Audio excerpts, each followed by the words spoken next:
চলেছি বক্রেশ্বর মন্দির। কখনো রোদ, কখনো বৃষ্টি পড়ছে রাস্তায়। খুব সুন্দর লাগছিল মেঘের খেলা, আর সাথে চারিদিকের প্রকৃতির সাজসজ্জা। মুগ্ধ করে দিচ্ছে মন প্রাণ। এটি সিউড়ি শহর থেকে 24 কিলোমিটার এবং কলকাতা থেকে 240 কিলোমিটার দূরে অবস্থিত। পশ্চিমবঙ্গের বীরভূম জেলায় অবস্থিত বক্রেশ্বর মন্দির একটি বিখ্যাত হিন্দু তীর্থস্থান।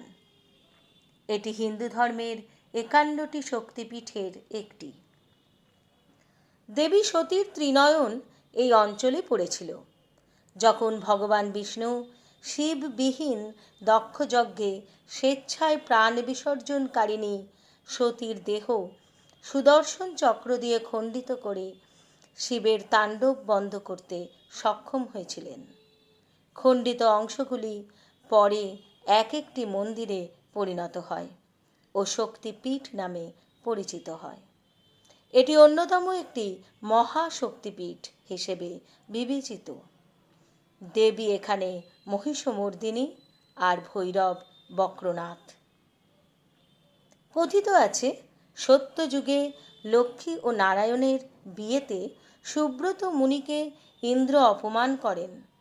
রাগে ঋষির দেহ 8 বাঁকে বেঁকে যায়। তিনি অষ্টাবক্র ঋষি নামে পরিচিত হন। মহামুনি অষ্টাবক্র এখানে শিবের তপস্যা করেন ও পাপহরা নদীতে স্নানের পর পাপ মুক্ত হন। তার নামে তাই মহাদেবের নাম এখানে বক্রেশ্বর বা বক্রনাথ। পাপহরা নদী পাপ মুক্ত করে বলে মনে করা হয়। তবে এই অঞ্চল বিশেষ করে তার প্রাকৃতিক সৌন্দর্যের জন্য পরিচিত।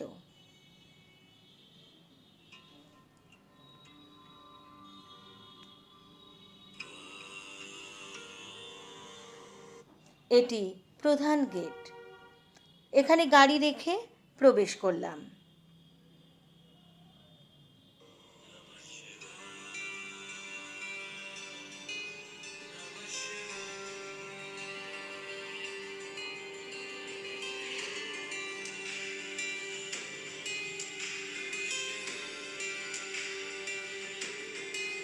এখানে লেখা আছে এখানকার সম্বন্ধে।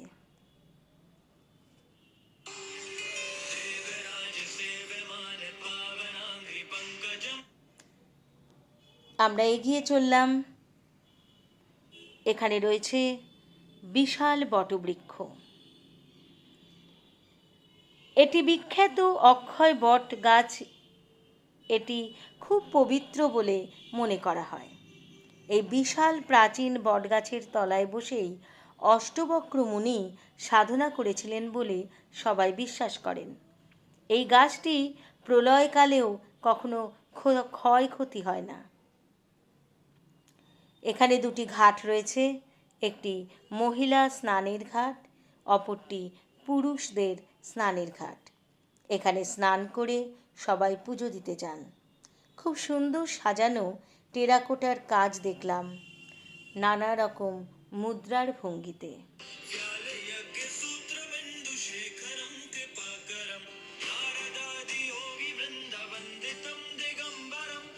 এখানে 10টি উষ্ণ প্রস্রবণ রয়েছে। পাপহরা গঙ্গা, বৈতরণী গঙ্গা, খড়কুণ্ড, ভৈরবকুণ্ড, অগ্নিকুণ্ড, দুধকুণ্ড, সূর্যকুণ্ড, শ্বেত গঙ্গা, ব্রহ্মাকুণ্ড, অমৃতকুণ্ড এগুলিতে স্নান করলে রোগ মুক্তি ঘটে।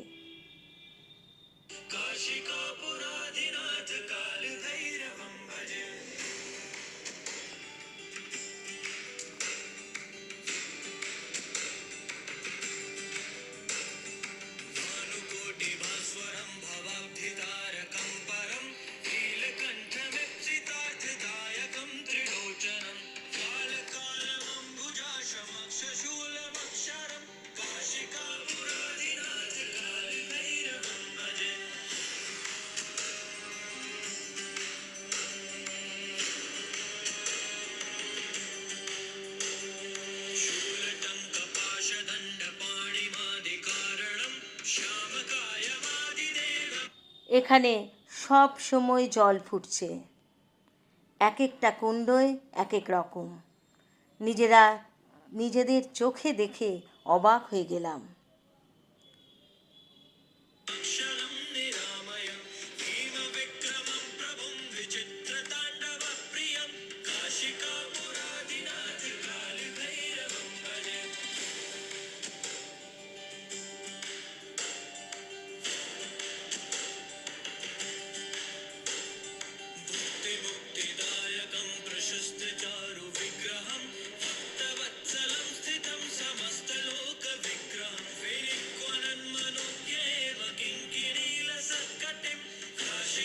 এখানে বোতলে করে এই জল বিক্রিও হচ্ছে।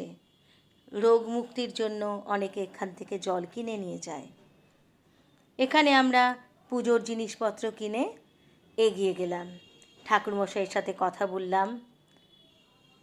তারপর কত ছোট বড় মন্দিরের মধ্যে দিয়ে আমরা চলেছি।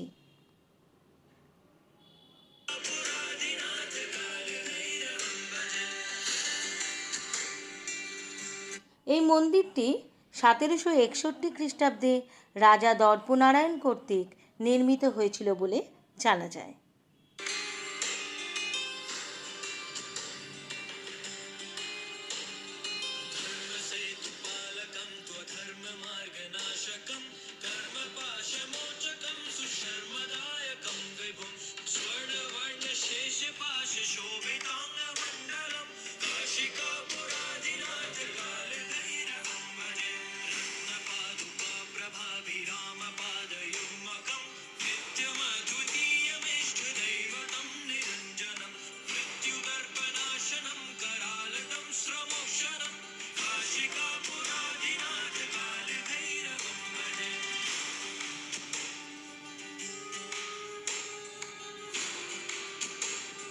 এবার মন্দিরের প্রধান দরজা দিয়ে ঢুকলাম। এখানে জুতো খুলে ভেতরে ঢুকলাম। কি সুন্দর মন্দির!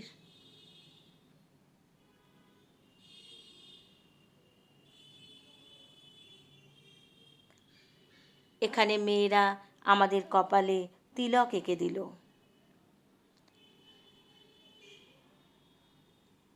ঢোকার বাঁ দিকে যে জল রয়েছে সেই জলে আমরা হাত মুখ ধুয়ে মাথায় ছিটিয়ে তবে মন্দিরে ঢুকলাম।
পিতলের শিবটির পাশ দিয়ে হাত ঢুকিয়ে আমাদের দেবাদিদেব মহাদেবকে স্পর্শ করতে হলো। উপরের পিতলের শিবটিকে বলা হয় অষ্টবক্রমুনির স্মরণে এই শিবলিঙ্গটি তৈরি করা, আর তার পাশ দিয়ে হাত ঢুকিয়ে নিচে রয়েছেন মহাদিদেব। পুজো দিলাম খুব সুন্দরভাবে।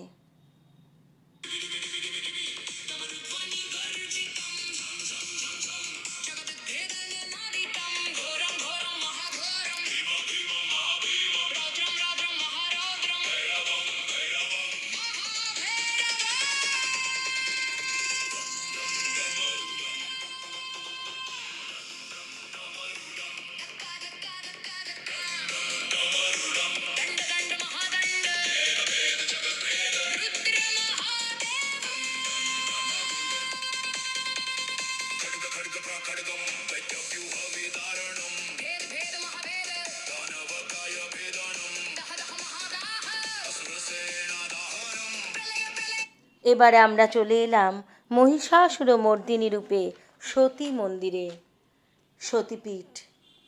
ভেতরে ঢুকলাম। একটি পুরনো প্রথম মূর্তি রয়েছে এখানে।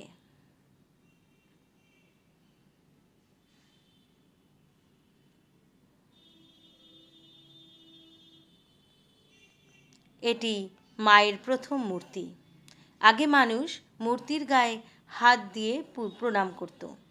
সেই সময় মূর্তির কিছু ক্ষতি হয়, ভাঙা মূর্তি পুজো করা হয় না, তাই আবার নতুন পাশের মূর্তিটি গড়ানো হয়।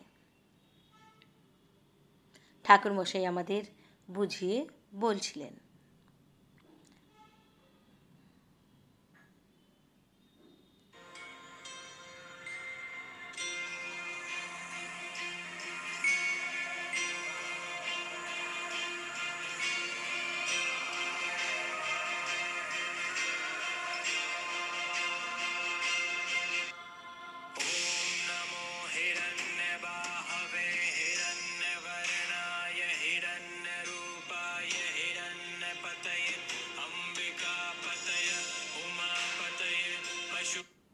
তারপর এই মূর্তিটিও অনেক বছর পর কিছু ক্ষয়ক্ষতি হওয়ার জন্য এখন নতুন মূর্তি গড়ানো হয়েছে।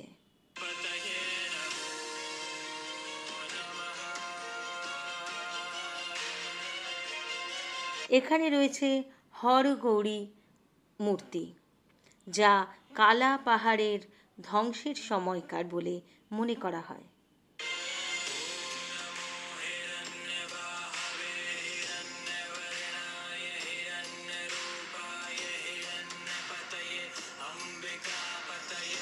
এবার মায়ের মূর্তি এই স্থানেই পড়েছিল। এই মূর্তির নিচেই রয়েছে মায়ের ভ্রু মধ্যকার অংশ বা ত্রিনয়ন। জয় সতীপীঠ, বড় পবিত্র স্থান। এখানে সবার মনস্কামনা পূর্ণ হয়ে থাকে।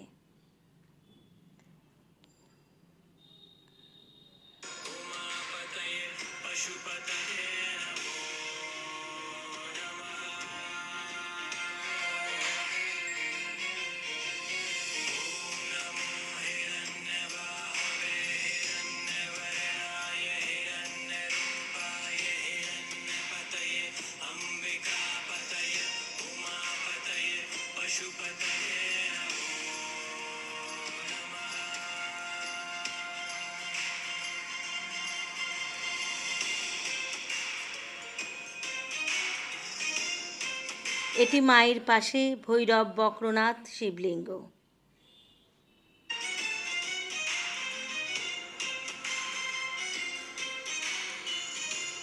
এবার আমরা বেরিয়ে আসলাম আবার ছোট ছোট নানা রকম মন্দিরের পাশ দিয়ে।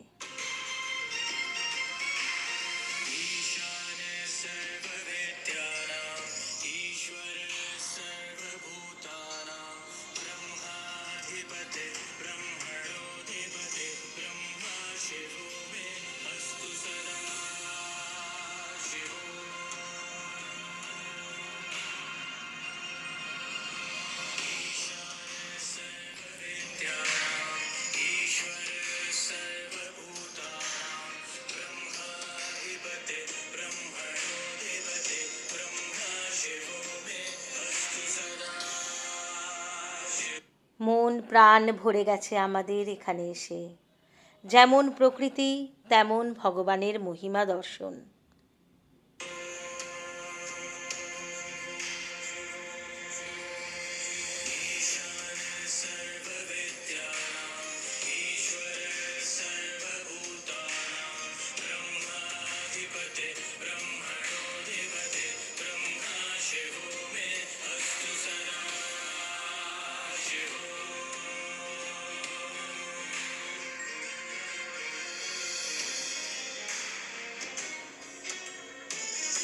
এটি তিলপাড়া ব্যারেজ।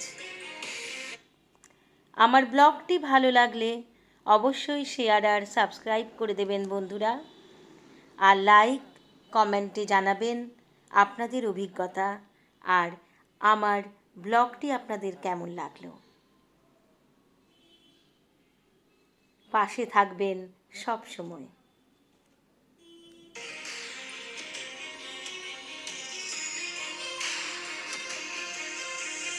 तत्पुरुषाय विद्महे वाग्विशुद्धाय धीमहि तन्नो शिवः प्रचोदयात्।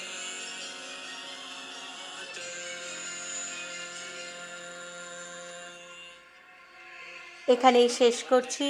নমস্কার।